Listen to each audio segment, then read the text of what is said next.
Bismillahirrahmanirrahim. Assalamualaikum warahmatullahi wabarakatuh. Cikgu harap semua anak murid cikgu berada dalam keadaan yang sihat, insya-Allah.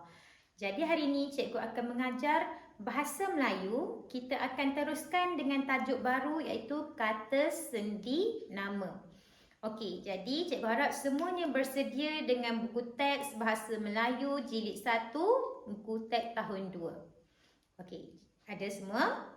Okey, jadi hari ini kita tengok sama-sama. Kamu akan belajar kata sendi nama. Okey, jadi apa itu kata sendi nama? Kamu nak kenal hari ini kata sendi nama. Ingat, okey, kata sendi nama ada 6. Kata sendi nama ada 6. Okey, yang pertama, di. Kata sendi di. Kemudian kita ada kata sendi ke. Okey, kita ada kata sendi ke. Kemudian kita ada juga kata sendi dari. Okey, kata sendi dari. Okey, seterusnya kita ada kata sendi pada. Kita ada kata sendi pada. Okey, seterusnya kita ada kata sendi kepada. Kita ada kata sendi kepada. Dan yang terakhir, yang keenam, kita ada kata sendi daripada. Okey, yang terakhir kita ada kata sendi daripada. Jelas? Okey, kamu perlu hafal 6 kata sendi nama ni. Okey, boleh? Okey, jom kita sebut lagi sekali sama-sama. Kata sendi nama ada 6. Pandai. Okey, yang pertama di, ke, dari, pada, kepada dan yang terakhir daripada. Okey. Jadi kita nak guna masa bila kata sendi nama ni? Okey, kamu boleh tengok kamu punya buku teks muka surat 68. Okey, buka buku teks muka surat 68. Okey. Kat situ muka surat 68 pula. Muka surat 58. Okey, minta maaf cikgu. Kamu boleh buka buku teks muka surat 58. Okey. Dah buka.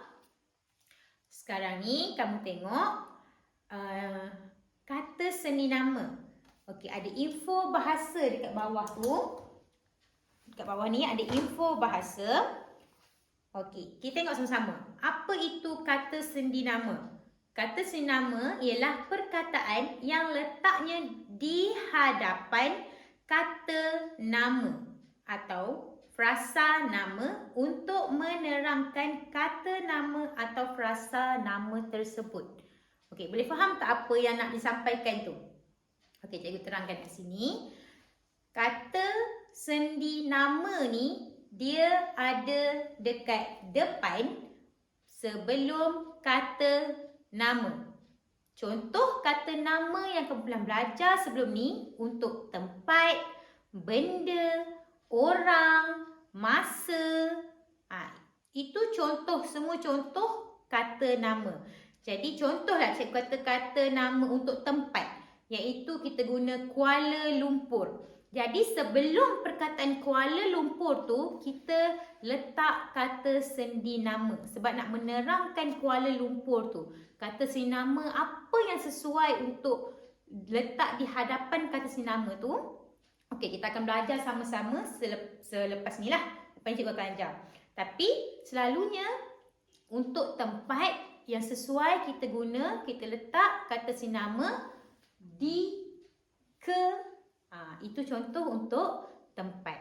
Okey, jadi nanti cikgu akan terangkan lebih. Sekarang ni cikgu nak kamu bagi fokus. Kita nak masuk masa bila nak gunakan di, masa bila nak guna ke, masa bila nak guna dari, masa bila nak guna pada, masa bila nak guna kepada dan masa bila nak guna daripada. Okey, fokus semua. Sedia? Okey, jadi kita tengok dulu masa bila kita nak guna di ni. Okey, tengok. Di ni selalunya kita guna untuk nak bagi tahu, nak cerita pasal tempat ataupun arah. Boleh ingat? D ni masa bila nak guna? Masa kita nak cakap pasal tempat. Masa nak cerita pasal tempat ataupun arah. Okey, kamu tengok muka surat 58 kamu tu. Hana di dalam biliknya. Dia sedang mengemas meja belajarnya. Jadi Hana di dalam biliknya. Hana di dalam biliknya. Cikgu tambah sini biliknya. Okey. Jadi sekarang ni Hana ada dekat mana? Hana ada di dalam biliknya. Boleh? Kan cikgu cakap tadi, D ni digunakan untuk nak terangkan arah ataupun tempat. Jadi kat sini bilik ni ialah tempat. Dalam ni arah. Kat mana? Kat dalam tu. Arah. Okey, dalam bilik ni kita katakan ia untuk ialah tempat ataupun arah. Boleh? Jadi tempat ataupun arah kita guna D. Ingat, D ni benda yang kita dah berada di situ. Kita sedang ada di tempat kejadian. Boleh? Jelas? Okey. Jadi kita tengok yang seterusnya. Okey, cikgu nak tunjuk untuk dari dulu. Dari. Okey, apa masa bila kita nak guna dari? Dari ni kita guna untuk masa. Ingat, kita guna untuk masa, untuk arah dan untuk tempat. Dari ni kita guna untuk masa, untuk arah dan untuk tempat. Tapi macam mana? Masa bila?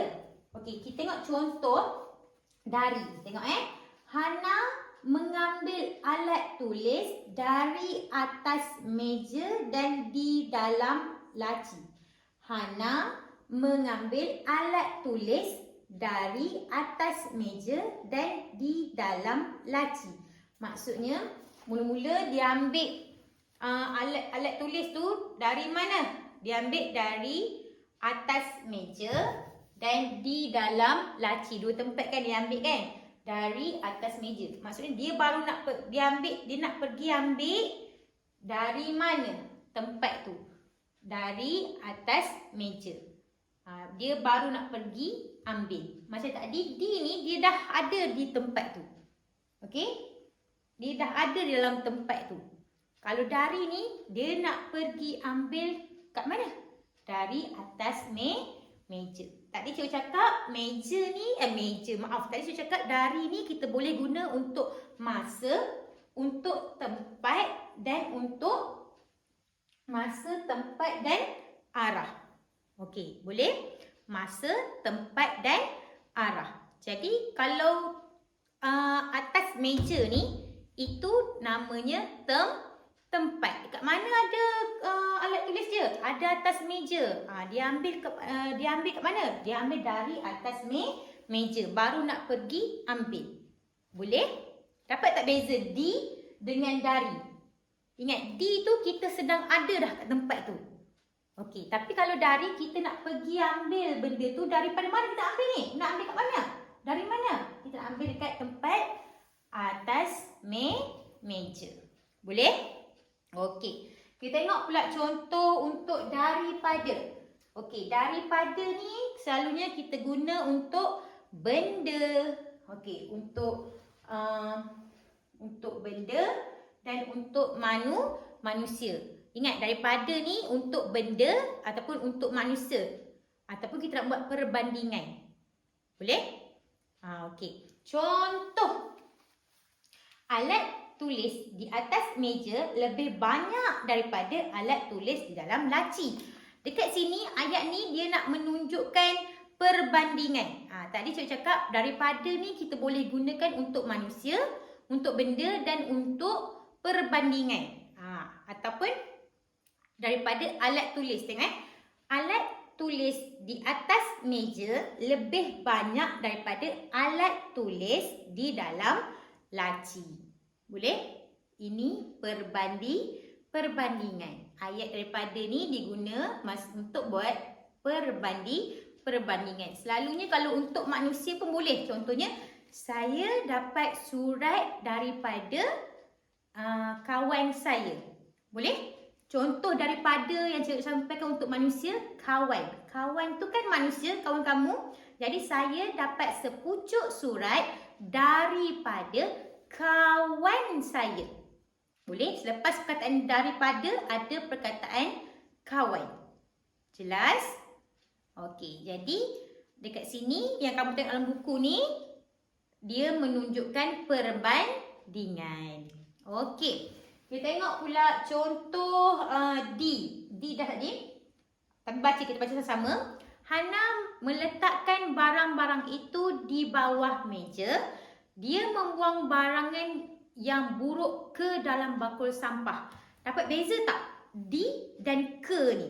Okey, kita tengok dulu. Ke ni kita guna masa bila? Ke ni kita guna untuk tempat, arah, masa dan benda juga. Maksudnya ke ni, cikgu, ke pun sama guna untuk tempat juga. Kenapa semua guna untuk tempat? Okey, tapi ada beza macam mana nak guna ke ni. Tadi saya cakap kalau di kita dah berada dekat tempat tersebut kan. Kalau dari kita nak ambil benda tu dari tempat apa, untuk tempat dari apa kan. Tapi kalau ke, benda yang kita tak sampai lagi, kita nak pergi ke tempat tu. Faham tak? Kita nak pergi ke sana. Kita belum sampai lagi tempat tu. Kita nak ke sana. Jelas? Contoh ni kat sini kata dia membuang barangan yang buruk. Ke mana nak buang? Maksudnya tak buang lagi dalam tempat tu. Dia baru nak pergi buang ke dalam bakul sampah. Jelas? Faham? Okey, bagus. Jadi kita tengok yang seterusnya. Untuk ke dan kepada. Kita tengok untuk ke dan kepada pula. Okey, tadi ke cikgu dah cakap kan. Untuk tempat yang nak pergi, yang kita hendak pergi kat tempat tu. Kita tengok sama-sama kita buat ayat. Ibu Hana apa? Ke bilik Hana. Maksudnya dia pergi masuk bilik Hana kan? Ibu Hana masuk ke bilik Hana. Boleh? Ni ayat yang pertama ni. Kamu nampak dia buat apa tu? Ibu Hana masuk ke bilik Hana. Ke dalam bilik Hana. Boleh? Ibu Hana masuk ke dalam bilik Hana. Beliau memberikan sapu tangan kepada Hana. Jadi perkataan kat sini yang kamu tak tahu lagi, kepada. Kepada ni kita nak guna macam mana pula? Kepada ni untuk orang, untuk benda. Jadi kat sini kepada ni diguna untuk manusia, untuk orang. Dia nak bagikan kain buruk tu kepada Hana. Maksudnya dia belum bagi lagi. Dia baru nak bagi. Dia nak bagi kain buruk tu. Kain buruk lah tu. Sapu lap kan. Kain buruk lah tu. Kain buruk tu nak bagi kepada Hana. Ibu baru datang nak bagi kain buruk tu kepada Hana. Ingat, kepada ni kita boleh guna untuk manusia dan benda. Jelas? Faham? Kita baru nak bagi barang tu. Contohnya, saya hendak memberi kek ini kepada ibu saya. Boleh? Jadi kita baru nak bagi benda tu. Kita guna kepada. Jelas? Ni kita guna kepada. Okey, tengok pada. Pada ni kita guna untuk apa pula?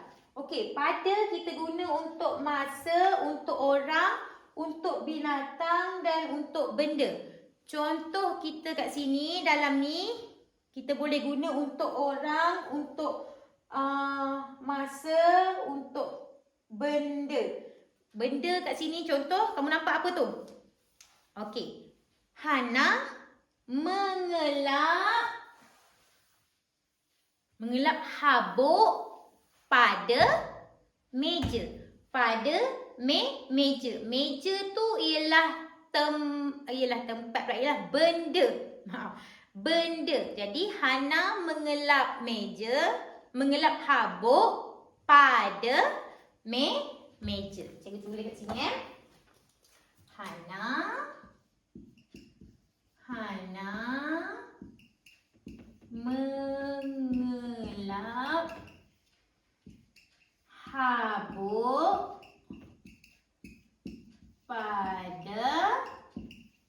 meja. Okey, jadi pada ni kata sendi nama kita. Sebelum perkataan kata nama meja. Meja ni ialah benda. Ingat, pada ni kita boleh gunakan untuk benda, untuk masa, untuk orang ataupun binatang. Contoh kita nak guna untuk masa. Pada hari ini saya ada kelas bahasa Melayu. Itu contoh untuk pada. Pada hari. Hari tu ialah masa. Okey, boleh? Jelas?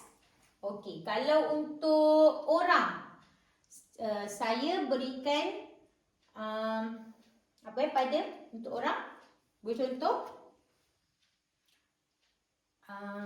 Buku itu ada pada saya. Saya tu orang kan? Maksudnya buku tu dah memang ada pada kita. Kalau cikgu cakap tadi, manusia yang kita nak bagi kepada orang, buku tu tak ada lagi kan? Kita baru nak bagi kepada ibu. Buku, contoh buku ni nak bagi kepada ibu. Tapi kalau buku tu dah ada pada saya, orang, kita guna pada.